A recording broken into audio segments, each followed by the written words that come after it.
बिस्मिल्लाहिर्रहमानिर्रहीम। अस्सलाम वालेकुम everyone, this is Sameer Rahman और आज के लेक्चर में हमने चैप्टर नंबर 5 की एक्सरसाइज को कंप्लीट करना है। ठीक है, इससे पहले हमने एमसीक्यूज़ और इसके शॉर्ट क्वेश्चंस देख लिए थे। अब आज कुछ लॉन्ग क्वेश्चंस हैं जो कि अभी हमने करने हैं। ठीक है, तो स्टार्ट करते हैं क्वेश्चन नंबर 5.6 से। इससे पहले क्वेश्चन है 5.5 जिसमें 5 केमिकल रिएक्शंस हैं जो कि बैलेंस करने हैं।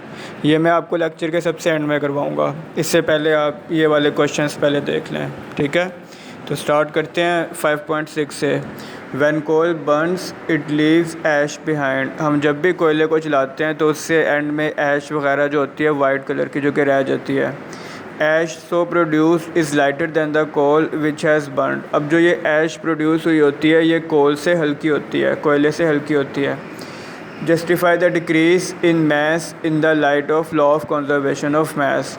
अब हमने ये एक्सप्लेन करना है कि कोल का मैस तो ज़्यादा होता है और ऐश का कम होता है, तो इसमें एक्चुअली मैस के साथ हुआ क्या है using law of conservation of mess. ठीक है, तो इसके आंसर में सबसे पहले तो मैंने आपको law of conservation of mess पढ़ाया था, जिसमें मैंने आपको बताया था कि जो टोटल मैस होता है वो सेम ही रहता है रिएक्टेंट साइड पे और प्रोडक्ट साइड पे।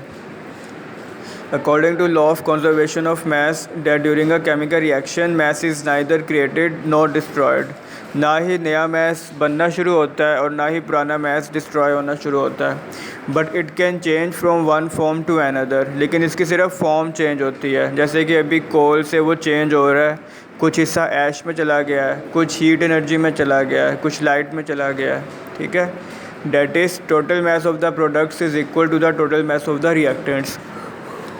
हमेशा जो भी टोटल मैस होगा प्रोडक्ट साइड पे और रिएक्टेंट साइड पे वो हमेशा सेम होगा। ठीक है, but when coal burns it leaves ash behind. हम जब भी कोयले को जलाते हैं तो सिर्फ ऐश ही है जो कि पीछे रह जाती है।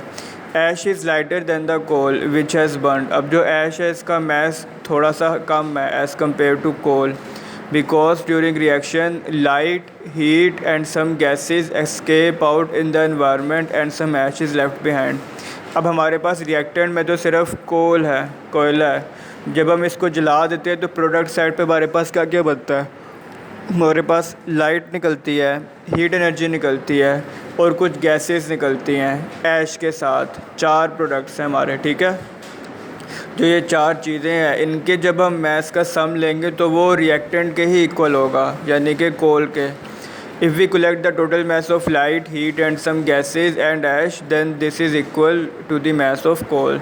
जो कि रिएक्टेंट साइड पे हमारे पास कोल है और प्रोडक्ट साइड पे हमारे पास लाइट है, हीट है, कुछ अदर गैसेज हैं और ऐश है। इन प्रोडक्ट साइड का मैस और रिएक्टेंट साइड का मैस ये हमेशा आपस में इक्वल होगा। ये law of conservation of mess. ठीक है, क्वेश्चन नंबर 5.7 हम पहले कर चुके हैं, जिसमें वो आपको कह रहा है कि आपने सिर्फ 2 एग्जांपल्स लिखनी है एडिशन रिएक्शन की, डिकम्पोजिशन की, एक्सोथर्मिक की और एंडोथर्मिक रिएक्शन की। ये हम पहले कर चुके हैं। अब क्वेश्चन 5.8 है, इसमें हमारे पास 5 केमिकल रिएक्शंस गिवन है, इनको भी हमने बैलेंस करना है। ठीक है, तो फर्स्ट पार्ट में वो कह रहा है iron plus hydrochloric acid. Iron का फार्मूला है Fe का मतलब आयरन होता है और HCl का मतलब होता है हाइड्रोक्लोरिक एसिड।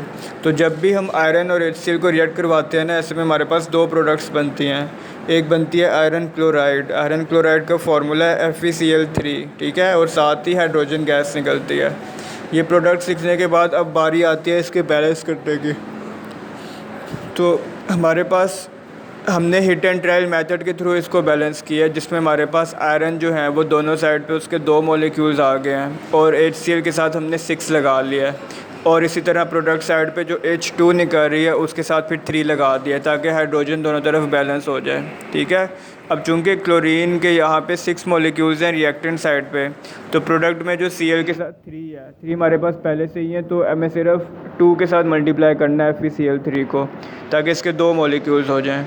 ठीक है, इसी तरह सेकंड पार्ट में कैल्शियम ऑक्साइड और कार्बन डाइऑक्साइड इनको बैलेंस करना है। कैल्शियम ऑक्साइड का फार्मूला है CaO, कार्बन डाइऑक्साइड का CO2। ये आपने पहले भी चैप्टर में पढ़ा था कि जब भी हम इन 2 को कंबाइन करते हैं तो उससे कैल्शियम कार्बोनेट बनता है, जिसका फार्मूला है CaCO3। ये पहले से ही बैलेंस है, इसमें कुछ करने की ज़रूरत नहीं है। थर्ड में कार्बन मोनोऑक्साइड प्लस ऑक्सीजन। अब मोनोऑक्साइड का मतलब, मोनो का मतलब सिर्फ वन होता है, तो मोनोऑक्साइड का मतलब सिर्फ एक ऑक्सीजन।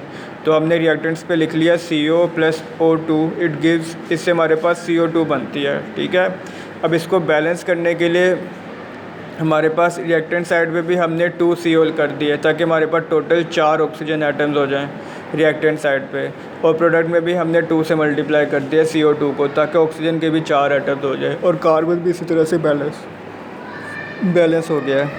इसी तरह फोर्थ पार्ट में है मीथेन और ऑक्सीजन।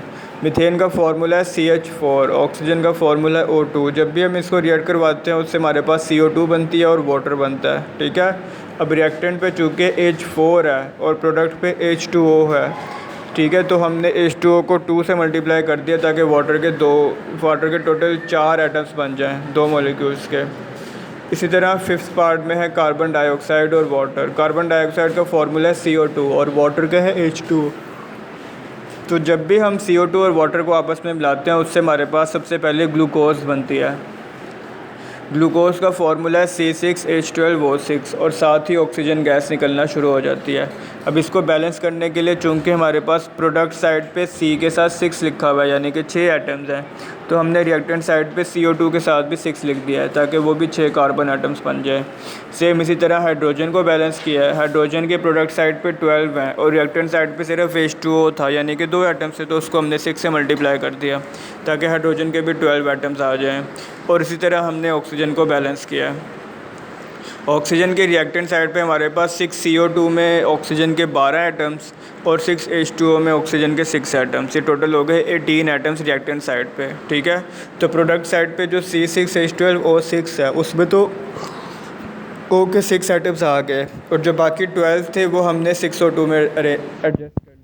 ठीक है, इस तरह से ये बैलेंस है। जो क्वेश्चन नंबर 5.9 है, describe the applications of chemical reactions, ये हम पहले कर चुके हैं क्लास के दौरान है। ठीक है, इसी तरह जो क्वेश्चन नंबर 5.10 है, write down the rules for balancing chemical equations, ये भी मैं पहले आपको करा चुका हूँ। इसी तरह क्वेश्चन नंबर 11 भी, describe the importance of exothermic reactions in everyday life, ये भी हमने कल ही टॉपिक किया और इसकी मार्किंग भी मैंने आपको करवा दिया है। जो क्वेश्चन नंबर 5.12 है ना, ये एक शॉर्ट क्वेश्चन है, इंपॉर्टेंट शॉर्ट क्वेश्चन है, जिसमें वो आपको कह रहे हैं कि आप कि give 2 examples of chemical reactions from everyday life which are essential for life. तो अपनी रोज़मर्रा की ज़िंदगी में कोई भी 2 ऐसे केमिकल रिएक्शंस के एग्जांपल दें जो कि हमारी डेली लाइफ में अक्सर होते रहते हैं। तो इसमें 2 प्रोसेसेस हैं, एक फ़ोटोसिंथेसिस है और एक रेस्पिरेशन है।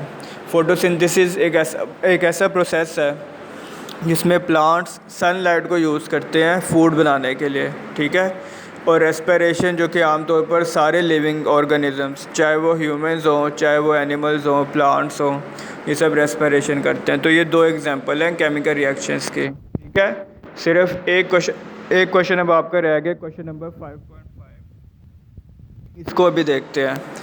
इसके हमारे पास 5 पार्ट्स गिवन है। तो फर्स्ट पार्ट में वो आपको कह रहा है कि CaHCO3 whole twice plus HCl, इससे हमारे पास CaCl2 बन रहा है, CO2 बन रहा है और वाटर बन रहा है। वो कह रहा है कि आप इसको बैलेंस करो। ठीक है, इसमें बाकी सब तो बैलेंस है लेकिन हमें सिर्फ हाइड्रोजन और क्लोरीन को बैलेंस करने की ज़रूरत है।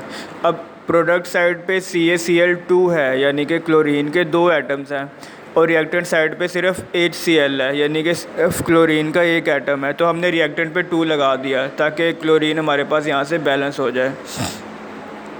ठीक है, इसी तरह जो रिएक्टेंट साइड पे CaHCO3 होल ट्वाइस है। अब जो होल ट्वाइस है इसका मतलब कि इनके दुगने हो जाएंगे नंबर ऑफ़ एटम्स। तो इसमें जो H के साथ C लिखा हुआ है वो चूँकि उसके 2 एटम्स हो गए तो हमने प्रोडक्ट साइड पे भी CO2 के साथ 2 लिख दिया है ताकि वो भी बैलेंस हो जाए। ठीक है, और इसी तरह हमने हाइड्रोजन एटम्स को गिना है। हाइड्रोजन एटम्स हमारे पास टोटल 4 बन रहे हैं रिएक्टेंट साइड पे। तो प्रोडक्ट साइड पे जो H2O है उसके साथ भी 2 लिख लिया ताकि हाइड्रोजन भी बैलेंस हो जाए। ठीक है, इसी तरह सेकंड में NaBr plus Cl2 it gives NaCl plus Br2, इसको बैलेंस करना है। अच्छा, इसमें आप देख सकते हो रिएक्टेंट साइड पे जो क्लोरीन है इसके सिर्फ 2 ही एटम्स अटैच हैं और प्रोडक्ट साइड पे 1 एटम अटैच है। तो हमने NaCl को 2 से मल्टीप्लाई कर दिया ताकि क्लोरीन के भी 2 एटम्स हो जाएं। यहाँ से क्लोरीन हमारे पास बैलेंस हो गई।